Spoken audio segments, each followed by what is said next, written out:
Perkenalkan, nama saya Hanifa dengan nomor NPM 2213 052203. Di sini saya berperan sebagai konselor dan menggunakan konseling analisis transaksional. Assalamualaikum warahmatullahi wabarakatuh. Nama saya Fadia Alia Sabila, NPM 2213 052006. Di sini saya sebagai konseling. Permisi, Bu. Assalamualaikum. Duduk, nah. Duduk, Bu. Duduk dulu. Dari mana? Kok kayaknya keburu-buru? Iya, tadi lagi ada acara, Bu. Terus langsung jalan ke sini. Kebetulan macet juga, jadi capek banget gitu jalan. Yaudah, diminum dulu minumnya. Kasih ya, Bu. Iya, sama-sama. Terus tarik nafas dulu dalam-dalam, santai. Oke, Bu.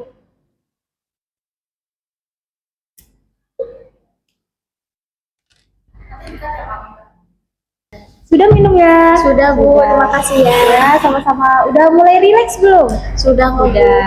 Sudah mulai rileks. Di sini coba tarik nafas dulu. Kayaknya sangat terbata-bata ya ngomongnya. Iya, Coba tarik nafas. kayak pertama kali konseling gitu loh, Bu. Jadi takut saya. Oh, jadi ini baru pertama kalinya Nali melakukan konseling ya, baru pertama kali ini. Berarti sebelumnya Nali belum tahu ya konseling itu apa? Belum, Bu. Jadi Ibu jelasin dulu ya konseling itu apa. Baik, Bu. Jadi konseling itu adalah proses pemberian bantuan seorang konselor kepada konseli agar seorang konseli mampu menyelesaikan masalahnya secara pribadi atau sendiri. Jadi di sini Ibu sebagai konselor akan membantu Naalia atau memberi tahapan apa saja yang dapat dilakukan agar Naalia mampu menyelesaikan masalahnya secara mandiri. Nah, di sini Naalia tidak perlu takut karena di sini rahasia Naalia tidak akan terbongkar karena di sini ada asas kerahasiaan di mana nantinya rahasia Naalia sampaikan kepada Ibu itu akan terjamin tidak akan disebarluaskan kepada orang lain. Terus yang kedua, ada asas keterbukaan di mana Naalia harus terbuka kepada Ibu.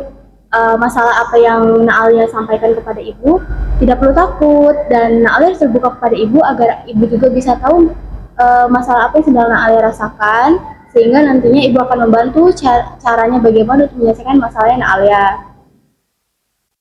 Baik, Bu. Jadi ini saya cerita aman ya, Bu ya, nggak melebar kemana-mana kan, Bu? Maksudnya nggak kesebar gitu. Aman. Jadi Naalia tinggal sampaikan saja kepada Ibu masalah apa yang sedang Naalia alami. Nanti Ibu akan memberi solusi dan Naalia tidak perlu takut.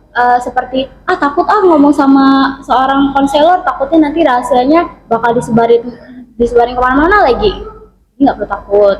Oke, Bu. Jadi saya tuh datang ke sini karena saya tuh merasa kalau teman-teman saya itu menghindar dari saya gitu loh, Bu. Kayak menjauh dari saya, padahal kan kita sudah berteman lama. Tapi tuh nggak tahu akhir-akhir ini mereka tuh kayak menghindar gitu dari saya. Naalia tahu tidak sebabnya apa mereka menjauhkan dari Naalia? Tidak tahu sih, Bu, karena ya selama ini baik-baik saja. Terus saya juga kepada mereka tuh baik gitu loh, Bu, nggak pernah melakukan kesalahan apa-apa gitu.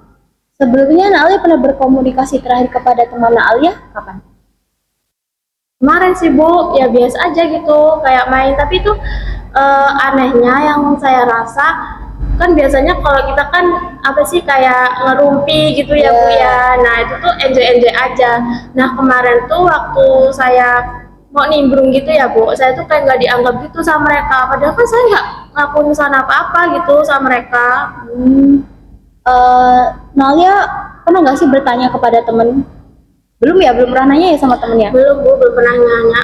Cuman ya itu mereka tuh kayak beda gitu loh, Bu, perlakuannya sama saya gitu. Kalau yang lain gitu kan biasa aja. Nah sama saya tuh kayak beda banget. Kayak apa ya, kalau muncul di grup gitu nggak pernah ada yang nanggepin. Pokoknya tuh kayak apa sih gitu. Nggak tahu kenapa. Oh iya, Naalia udah waktu komunikasi terakhir kemarin, Naalia ngobrol apa sih gitu? Kayak pernah meminta apa gitu sama temen Naalia? Oh ya, saya tuh kalau ke teman saya tuh sering kayak misalnya nih kan kita tuh satu kampus, tapi beda prodi gitu loh, Bu. Nah kan kos saya tuh jauh dari fotokopian.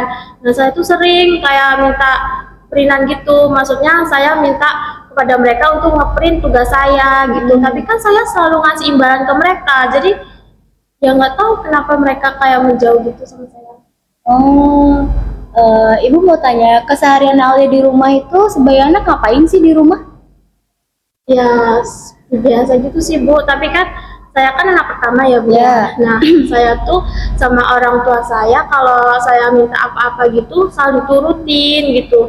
Kan saya punya adik, tapi tuh apa ya, kalau biasanya kan orang lain itu kan kalau anak pertama kan nggak terlalu diturutin kan, tapi kalau saya tuh sama orang tua saya pasti selalu diturutin gitu. Apa mungkin mereka iri dengan saya gitu ya Bu, yang saya juga nggak tahu.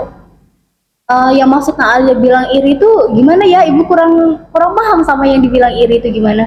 Ya kan di circle saya itu saya anak pertama sendiri. Nah terus saya tuh kebetulan di keluarga saya itu kan kalau minta apa-apa tuh saya selalu turutin, kayak beda gitu loh Bu sama mereka. Dan saya juga merasa kayaknya tuh mereka iri pada saya gitu. Oh, jadi Alia menempatkan bahwa mereka menjauhkan diri dari Alia itu karena mereka iri kepada Alia. Ya sepertinya gitu sih Bu. Kalau Ibu boleh ambil apa sih pembicaraan lebih lanjut sama Alia? Saya paham apa yang teman Alia rasakan. Nah, sekarang Ibu mengambil sampel. Misalnya seperti ini. Ketika saya membayangkan Alia adalah seorang teman dan saya seorang Alia. Paham nggak? Jadi saya coba meminta bantuan ya kepada Alia. Coba sih tolong bawain buku ini ke sana. Kamu merasa nggak kayak ada rasa kayak kesel, merasa kayak sedih karena di situ kan tidak ada kata-kata seperti tolong atau maaf gitu. Merasa nggak? Merasa sih Bu, kayak kesel aja gitu. Kan padahal dia minta bantuan. Tapi kenapa tidak ada kata-kata tolong gitu? Nah, itu yang teman Alia rasakan. Jadi seolah-olah bantuan yang Alia minta kepada teman-teman Alia itu mereka merasa bahwa bantuan yang Alia minta itu seolah-olah Alia menempatkan diri mereka sebagai orang pesuruh. Paham Ibu yang katakan? Maksudnya pesuruh itu seperti pembantu. Gitu. Tapi saya sudah biasa Bu, soalnya saya kalau di rumah aja kalau minta apa-apa gitu nggak ada kata tolong. Jadi sudah apa ya, keseharian saya tuh seperti itu, kayak misalnya ambilin minum sih gitu. Jadi ya udah biasa aja gitu, mereka juga udah biasa nih Bu. Oh, jadi gini Alia tidak bisa, Alia itu nggak boleh harus menyamakan kehidupan Alia di rumah sama teman-temannya Alia. Kalau di rumah kan emang Alia dari lahir sudah dididik dari kecil sampai besar sama orang tua kan. Jadi ya wajar aja hal kayak gitu, kayak menyuruh itu udah terbiasa dilakukan sama Alia. Tapi di sini Alia tidak boleh menempatkan rasa sifat seperti yang ada di rumah, seperti suka menyuruh tanpa ada kata-kata maaf atau minta tolong dan dilakukan untuk teman-teman Alia, itu pasti membuat mereka merasa seperti tidak dihargai dan itu membuat mereka merasa sakit hati gitu. Jadi mereka beranggapan bahwa di sini adalah Alia adalah orang yang egois, di mana Alia selalu membandingkan kehidupan di keluarga Alia sama kehidupan di pertemanan Alia gitu. Jadi di sini tuh Alia selalu menempatkan diri Alia bahwa di circle pertemanan Alia itu harus sama seperti di rumah. Padahal kan sebenarnya beda. Ya kan? Bu, iya, paham. Tapi kenapa mereka nggak bilang sama saya gitu loh Bu, kalau itu tuh salah gitu atau gimana? Padahal kan kita udah berteman lama, harusnya mereka kan ngomong aja gitu apa yang mereka rasakan, nggak malah ngejauhin saya kayak gini. Saya kan jadi nggak tahu apa salah saya. Ya, mungkin teman Alia tidak mau membicarakan hal tersebut kepada Alia karena mereka merasa tidak enak hati kepada Alia. Apalagi setiap Alia meminta bantuan, pasti Alia tidak senggan-senggan kan memberi imbalan seperti duit, barang, makanan gitu-gitu. Nah, terus habis itu teman Alia juga mungkin merasa hal yang cocok untuk Alia untuk mengintrospeksi diri Alia adalah dengan cara dijauhkan pada mereka. Mereka niatnya menjauhkan itu bukan berarti mereka tuh ingin menghindar jauh, maksudnya itu tidak mau berteman sama Alia. Cuma di sini mereka mengambil sampel untuk menghindar dari Alia itu untuk lebih ke berpikir bahwa Alia ini bisa nggak sih berubah gitu. tanpa harus diberitahu kepada temannya. Dia tahu nggak sih kesalahan dia itu ada di mana. Mereka tuh ingin tahu kesalahan yang lakukan itu tahu apa enggak, paham, seperti meminta tolong itu rasa ada rasa tolongnya atau enggak. Kan Ale selama ini kalau minta tolong kepada teman tidak ada kan kata-kata maaf atau minta tolong, nggak ada kan. Jadi Naalia selalu menempatkan diri teman Naalia itu adalah seorang pesuruh gitu. Jadi walaupun sebenarnya dari Naalia itu tidak ada kata-kata ingin menyuruh mereka kan. Iya betul Bu. Cuman anggapan orang beda-beda. Mungkin dari teman Naalia, hal yang Naalia lakukan itu jatuhnya seperti orang yang sedang menyuruh. Apalagi tidak ada kata tolong kan. Nah, di situ mungkin teman Alia juga beranggapan bahwa Alia itu harus bisa mandiri tanpa harus diberitahu oleh teman Alia. Mungkin Alia juga nggak tahu kan kesalahannya di mana tanpa harus diberitahu. Iya. Tapi teman Alia itu sudah terlanjur kesal, paham kan? Apalagi kamu sudah melakukan kegiatan ini hampir berulang kali kan? Ya Bu, karena ya udah lama jadi udah biasa gitu. Tapi kenapa mereka malah seperti ini gitu, kayak misalkan ngomong aja gitu nggak apa-apa. Terus apa ya?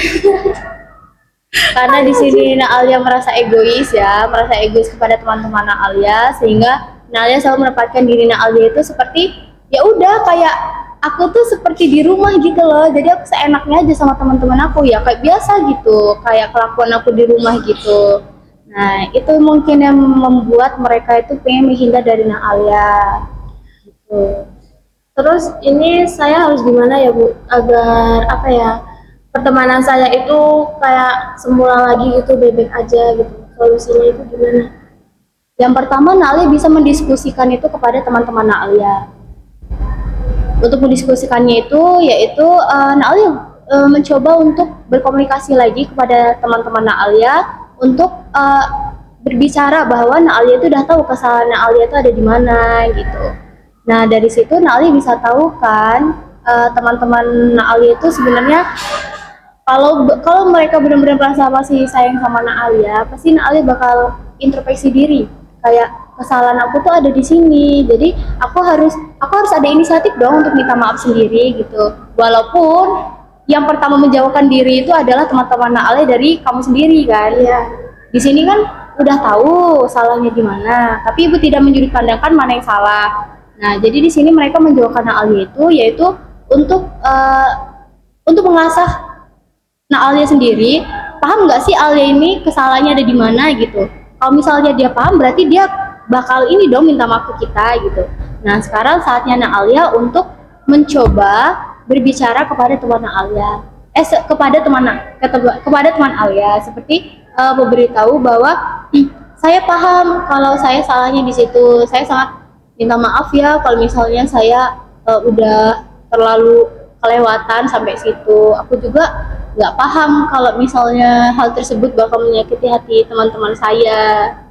Tuh. Baik Bu, berarti saya itu harus menurunkan Ego. ya Bu ya, Iya. menurunkan ego saya untuk menghubungi mereka lagi gitu, untuk mengajak kumpul, dan habis itu saya harus meminta maaf gitu pada mereka dan mengakui apa kesalahan saya gitu. Iya betul.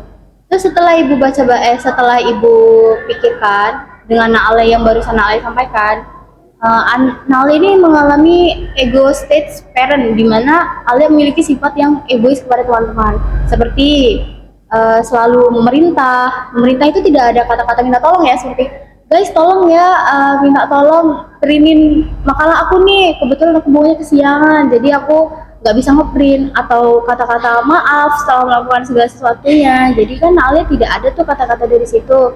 Nah dari situ Naalia coba untuk menurunkan egois tersebut agar bisa memperbaiki pertemanannya Naalia gitu. Baik Bu, nanti saya akan mencoba apa yang Ibu bilang, kayak seperti ya itu tadi yang apa, kalau mau bantuan gitu, minta bantuan, saya akan bilang tolong terlebih dahulu gitu. Kemudian saya akan meminta maaf apa yang telah saya perbuat, kayak misalnya saya melakukan kesalahan apa gitu, atau malah belum melakukan kesalahan apa-apa, saya akan berminta maaf pada mereka.